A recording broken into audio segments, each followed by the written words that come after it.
আজি অখিল গগৈ আন্দোলন কৰিছে ইমান হাজাৰ হাজাৰ মানুহ যে ওলাইছে ক'ৰ পৰা ওলাইছিলে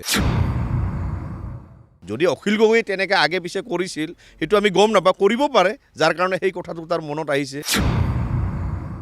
যদি অখিল গগৈ ডাঙৰীয়া যে এনে কিবা তথ্য আছে দেখাই দিয়ক কোনটো আমি আন্দোলনত চৰকাৰৰ এগেইনষ্টত যোৱা আমি চৰকাৰৰ পৰা টকা লৈ আমি আন্দোলন কৰিছোঁ নহ'লে কিন্তু আপুনি মাপ খুজিব লাগিব যোৱাকালি যিটো অখিল গগৈৰ মন্তব্য আমি দেখিবলৈ পাইছোঁ অখিল গগৈটো কথা ক'ব লাগে নে কয় আমিও গম পাওঁ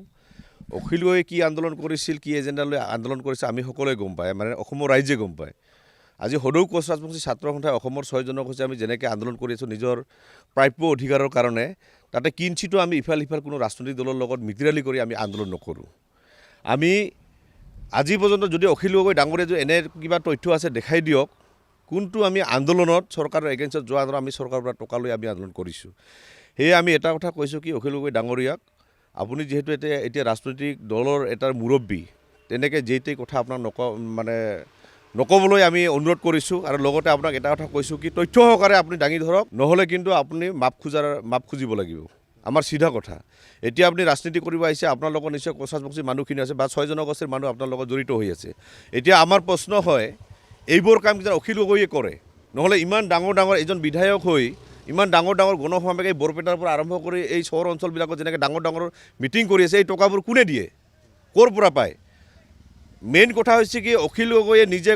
কোনোবা এজনৰ এজেঞ্চি হিচাপতে অসমত কাম কৰি থকা আমাৰ পৰিলক্ষিত হৈছে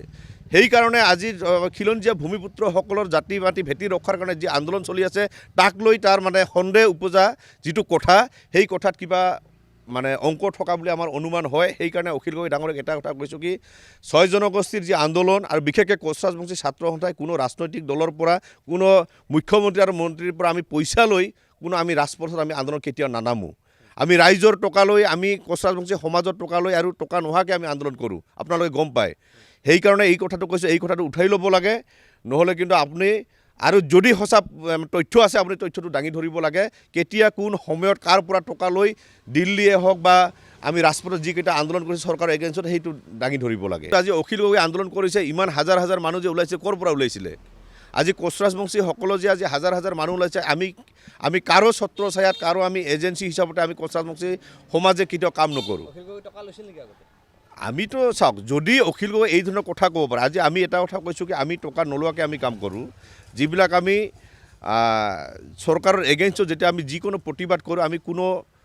চৰকাৰৰ পৰা আমি টকা লৈ আমি কাম কৰা আমাৰ মানসিকতাই নকয় যদি অখিল গগৈ তেনেকৈ আগে পিছে কৰিছিল সেইটো আমি গম নাপাওঁ কৰিব পাৰে যাৰ কাৰণে সেই কথাটো তাৰ মনত আহিছে কিন্তু আমিতো অখিল গগৈৰ নিচিনাতো আমাৰতো ইমান টকা পইচা নাই নহয় সকলোৱে গম পায় কোচ ৰাজবংশী ছাত্ৰ সন্থা যিহেতু 6 জনগোষ্ঠী টানা মানে কোচ ৰাজবংশী সকলোকো টানিছে আৰু 6 জনগোষ্ঠী ঐক্যমঞ্চত কোচ ৰাজবংশী ছাত্ৰ সন্থা আছিলে সেইকাৰণে আমাৰ কোচ ৰাজবংশী ছাত্ৰ সন্থাৰ তৰফৰ আমি স্পষ্টকৈ দিছোঁ যিবোৰ এই ভিত্তিহীন কথা আৰু যদি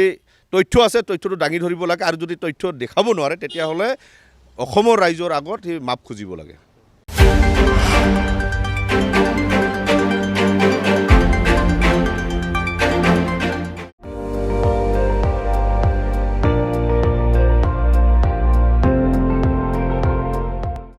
আপুনি চাই আছে ND24